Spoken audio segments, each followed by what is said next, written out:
today I'm going to show you how to turn these pair of shorts here into these shorts here. Now these shorts are actually from the brand Runwaydreamz, and I bought these probably 4 or 5 years ago. They're pretty expensive. They're around $200. And I really like them because they fit super well. They're studded. The cut is really flattering on these. And I believe that all the Runwaydreamz shorts are made out of old Levi jeans, and they have the 4 buttons here, which is pretty typical for vintage Levi's. However, I didn't want to spend $200 again, so I went ahead and I picked up these shorts here, and they're from PacSun. I got these for about $45. And they do still look kind of vintage. They've got kind of that worn out acid wash look to them. It is a zip fly, so not the 4 buttons. And I actually went ahead and I cut these to the measurements of these ones here. That way they would be more similar, and I made sure that the back was lower here than the front. And that's something important if you want it to be more flattering on your leg. And then I always look for the ones that are cut right below the pockets, and that's what I did for these ones. I cut them right below the pockets. And what I'm gonna do is I am going to pretty much do the same style here. I'm going to fray them like these ones have been frayed. And I am also going to add some studs to the back side. So in order to fray your shorts, the first thing that you're gonna need to do is grab yourself a pair of tweezers. And any little threads that you see visible, you're pretty much just gonna go ahead and pull all of those out. And it's gonna be a pretty tedious process, but it'll look really good once it's complete. And I got these in a size 22 waist. The other ones I believe are a 22 or 23 from Runwaydreamz. And normally if I'm just wearing regular rise denim, I wear a 24, but the higher up on the waist your pants sit, usually the narrower, and so that is why a 22 works for me. And I didn't realize that PacSun carried that size, but I was really happy when I figured out they did.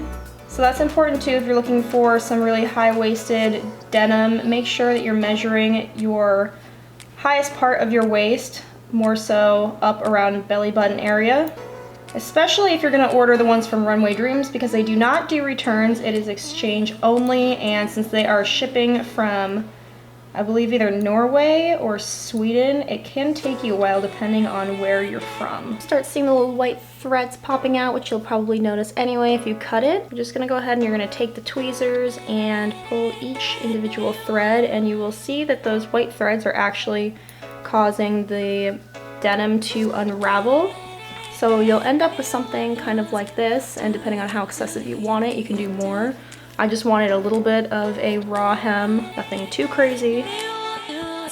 And then once you see it starting to fray, you can take your tweezers and kind of just dig under and pull up, and that'll pull more of the white threads out, which will cause more of the denim to fray. And like I said, depending on how frayed you want it, you can continue going, or you can do less like what I decided to do. It's just personal preference. Once you have them frayed to your liking on the front and the back side, you can move on to adding your studs.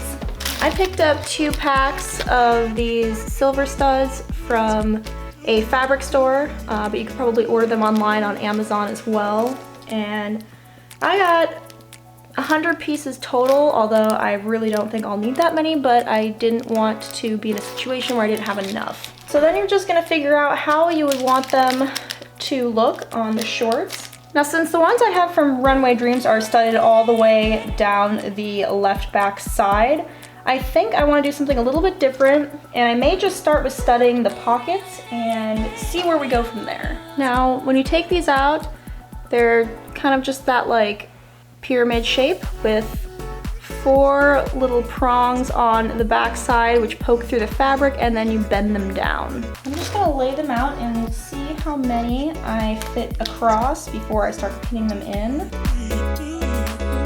It's always a good idea to just kind of get your layout down first. That way you don't end up with any mistakes. So it looks like I can fit about 6 across, so we'll start with that. And for this, I'm just using a tweezer type tool just so that I don't poke myself with the prongs. And then you're literally just gonna go ahead and push them all down. Just make sure they're on there nice and flat. You don't want to get poked. And then when you're done, it should look something like this. So you can see I just, on the inside, folded all of the prongs down.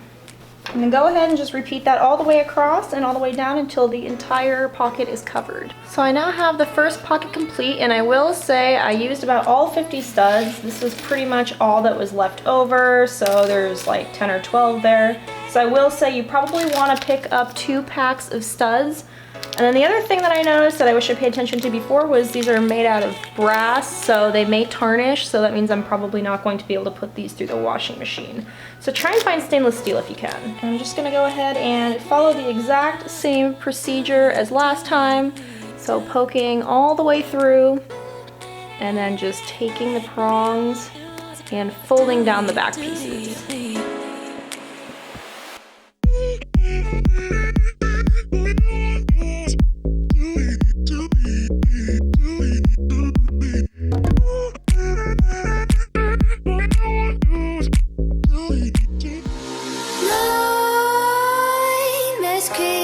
While you and me repeat, this bittersweet heat is suffocating. I'm waiting and always hesitating. Kryptonite desires set my heart afire. Heart on fire. Set my heart afire.